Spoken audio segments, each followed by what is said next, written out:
আসসালামু আলাইকুম গাইস, তো কেমন আছো তোমরা সবাই? আই হোপ তোমরা অনেক বেশি ভালো আছো। সো গল্প শুরুতে একটা ব্যাড নিউজ দিই তোমাদেরকে। সেটা হচ্ছে আজকের পার্ট একটু ছোট হবে। তোমরা বলতেছো অনেক বড় দিতে, আর সেখানে হচ্ছে আজকে অনেক ছোট দিব। এই রিজনটা হচ্ছে আমি চাচ্ছিলাম একটু সময় নিয়ে হচ্ছে বড় পার্ট আপলোড করার।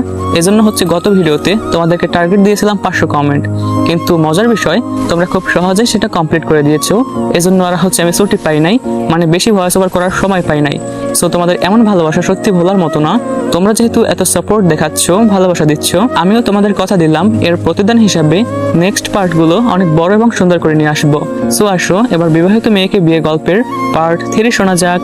একটা সময় দেখি সিরাত হেসে ফেলছে। তাকে দেখতে অদ্ভুত সুন্দর লাগছিল। নরম সূর্যের আলোয় তার গালটা চকচক করছিল। আমিও তাকে দেখে চমকে উঠি। পরক্ষণে মনে মনে ভাবি, না না, এই অনুভূতি আমার উচিত নয়। তৎক্ষণাৎ মুখ ঘুরিয়ে নিলাম। রিসোর্টের শেষ রাতে একটা ফর্মাল পার্টির আয়োজন করা হলো। সবাই সাজুগুজু করে এসেছে। আমি ব্ল্যাক শার্ট আর জিন্স পরে আয়নার সামনে দাঁড়ালাম। নিজেকে দেখে মনে হচ্ছিল মুখে যেন অন্ধকারের ছায়া জমে আছে।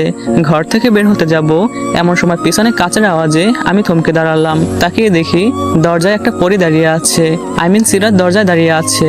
রেড গোল্ডেন টাচের শাড়ি পরা, মুখে হালকা সাজ, চোখে শুধু লজ্জা আর লজ্জা। আমি কয়েক সেকেন্ড তাকিয়ে রইলাম তার দিকে, তারপর কিছু না বলে সোজা হেঁটে চলে গেলাম এবং মনে মনে ভাবলাম, না, এই সৌন্দর্য আমার জন্য নয়, সে আমার কেউ না। এই চোখ, এই মুখ, এটা আমার জীবনের কোনো অংশ নয়। তারপর লোক দেখাতে হাসি মুখে দাঁড়িয়ে রইলাম সবার মাঝে। পার্টির শেষ ভাগে একটা গেম খেলা হচ্ছিল, নো ইয়োর পার্টনার, একটা কাপল কুইজ। এই রে, কাজ সেরেছে। আমি হঠাৎ করে এই খেলার নাম শুনে পিছনে সরে যাই।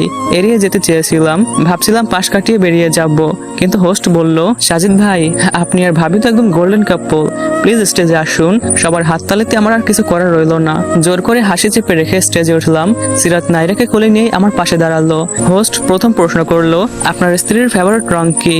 আমি মাথা চুলকাতে চুলকাতে বললাম, লাল। সিরাত আসতে বলল, না, সবুজ। সবাই হেসে উঠলো। পরের প্রশ্ন, আপনার স্ত্রী কফি পছন্দ করে নাকি চা? আমি বললাম চা। সিরাত মাথা নাড়ালো এবং বলল, না, কফি। আমি আসতে বললাম, তুমি এত কিছু করো কিন্তু নিজের সম্পর্কে তো কখনো আমাকে কিছুই জানাও না। সিরাত ফিসফিস করে বলল, জানানোর সুযোগ কই? আমি এক মুহূর্ত থেমে গেলাম। এর পরের কোশ্চেনটা ছিল একটু ফানি। সিরাত আপু, সাজিদ ভাইয়া ঘুমাতে যাওয়ার আগে কি করেন?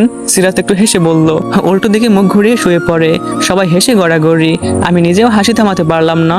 শেষ প্রশ্ন, এই দম্পতির একে অপরের জন্য এক কথা একটা বার্তা। আমি কিছু বলতে যাচ্ছিলাম, সিরাত বলল, সহ্য। আমি থমকে তাকালাম। তারপর সবাইকে চমকে দিয়ে আমি বললাম, একমাত্র শব্দ শান্তি।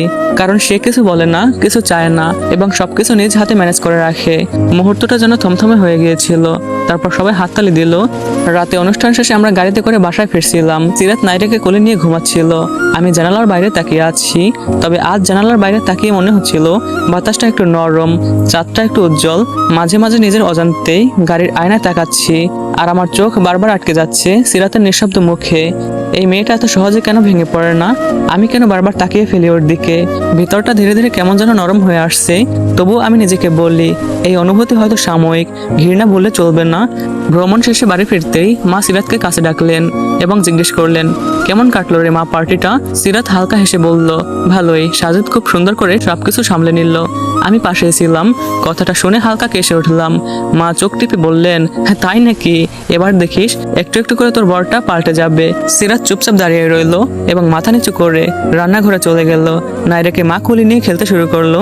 সিরাত ভিতরে ভিতরে কষ্ট পেলেও তাকে দেখে মনে হচ্ছিল অনেকদিন পর ঘুরতে গিয়ে বেশ ভালো এনজয় করেছিল। সে একটু হাসি খুশি থাকার চেষ্টা করলেও এটা ভেবে হয়তো মন খারাপ হয়ে যায় যে আমি তার সাথে ভালো ব্যবহারের অভিনয় করি শুধুমাত্র মুহূর্তটাকে সুন্দর করার জন্য। বাস্তবে আমি তাকে সহ্যও করতে পারি না।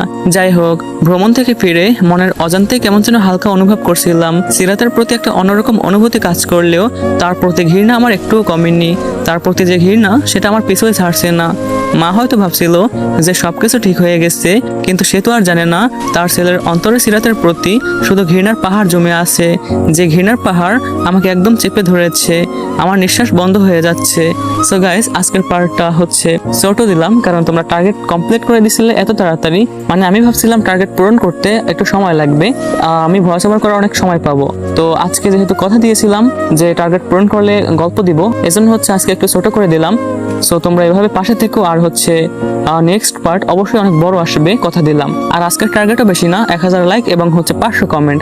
সো তোমরা দ্রুত কমপ্লিট করে দাও। আর হচ্ছে আমাদের হোয়াটসঅ্যাপ